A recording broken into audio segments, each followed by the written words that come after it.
यह video class 10th के social science का VVI प्रश्न का बनाया गया है। जो भी छात्र इस बार एग्ज़ाम देने वाले हैं और अच्छे अंक प्राप्त करना चाहते हैं तो निश्चित रूप से इस वीडियो को अंत तक देखें, तभी आप कम समय में बेहतर तैयारी कर सकते हैं। ये क्लास 10th में पढ़ने वाले छात्रों के लिए बनाया गया VVI प्रश्न है। इसी तरह के प्रश्न बार बार पूछे जाते हैं। यदि आप पहली बार देख रहे हैं तो चैनल को सब्सक्राइब कर लें। जो भी छात्र इस बार एग्ज़ाम देने वाले हैं निश्चित रूप से वीडियो को अंत तक देखें। पहला प्रश्न है, द्वितीय पृथ्वी सम्मेलन कहाँ हुआ था? द्वितीय पृथ्वी सम्मेलन कहाँ हुआ था? तो इसका आंसर हो जाएगा न्यूयॉर्क में 1997 में। उसके बाद दूसरा प्रश्न है, पृथ्वी को ग्लोबल वार्मिंग से बचाने के लिए कौन सा सम्मेलन हुआ था? तो इसका सही आंसर हो जाएगा क्योटो सम्मेलन हुआ था, और ये क्योटो स्थान का नाम है जो जापान में है। उसके बाद अगला प्रश्न है, तृतीय पृथ्वी सम्मेलन कब और कहाँ हुआ था? तृतीय पृथ्वी सम्मेलन कब और कहाँ हुआ था? तो इसका सही आंसर हो जाएगा 2002 में जोहान्सबर्ग में हुआ था। उसके बाद चौथा प्रश्न है, वर्षा जल संचय से संबंधित व्यक्ति कौन है? वर्षा जल संचय से संबंधित व्यक्ति कौन है? तो इसका सही आंसर हो जाएगा संदीप पांडे। संदीप पांडे। उसके बाद पांचवा प्रश्न है, स्मॉल इज ब्यूटीफुल पुस्तक की रचना किसने किया था? स्मॉल इज ब्यूटीफुल पुस्तक की रचना किसने किया था? तो इसका सही आंसर हो जाएगा सुमशेर ने। उसके बाद छठा प्रश्न है, किसने कहा हमारे पास पेट भरने के लिए बहुत कुछ है लेकिन पेटी भरने के लिए नहीं? किसने कहा पेट भरने के लिए बहुत कुछ है, पेटी भरने के लिए? इसका आंसर हो जाएगा महात्मा गांधी ने कहा, महात्मा गांधी ने। उसके बाद सातवां प्रश्न है, किसी देश की तट रेखा से 200 किलोमीटर की दूरी तक के क्षेत्र को क्या कहा जाता है?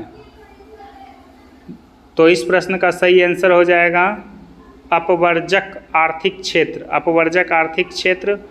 उसके बाद आठवां प्रश्न है, भारत में कितने क्षेत्र पर जलोढ़ मृदा है? तो इस प्रश्न का सही आंसर हो जाएगा 6.4 करोड़ हेक्टेयर भूमि पर जलोढ़ मृदा है। उसके बाद 9वां प्रश्न है, उत्तर बिहार में बालू प्रधान जलोढ़ मृदा को क्या कहा जाता है?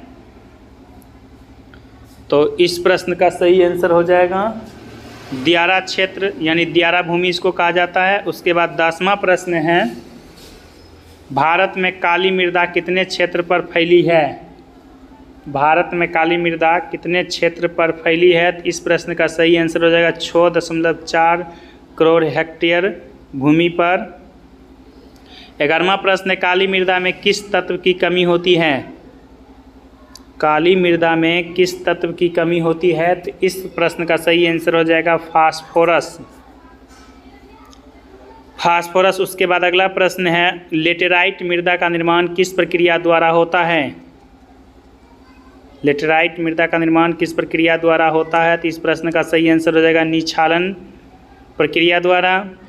उसके बाद 13वां प्रश्न है, चाय तथा कहवा के उत्पादन के लिए उपयुक्त मृदा कौन सा है?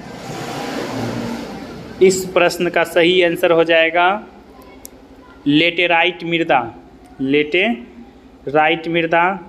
उसके बाद अगला प्रश्न है, पर्यावरण संतुलन के लिए उपलब्ध भूमि के कितने क्षेत्र पर वन होना चाहिए? तो इस प्रश्न का सही आंसर हो जाएगा 33% भूमि पर वन होना चाहिए। उसके बाद इस सेट का अंतिम और 15वां प्रश्न है, भारत में कुल कितने प्रतिशत भूमि पर वन है? तो इस प्रश्न का सही आंसर हो जाएगा लगभग 20%। होना चाहिए 33%, लेकिन है कितना? 20% पर्यावरण के हिसाब से। ये क्लास 10th में पढ़ने वाले छात्रों के लिए सोशल साइंस विषय से बनाया गया VVI प्रश्न है।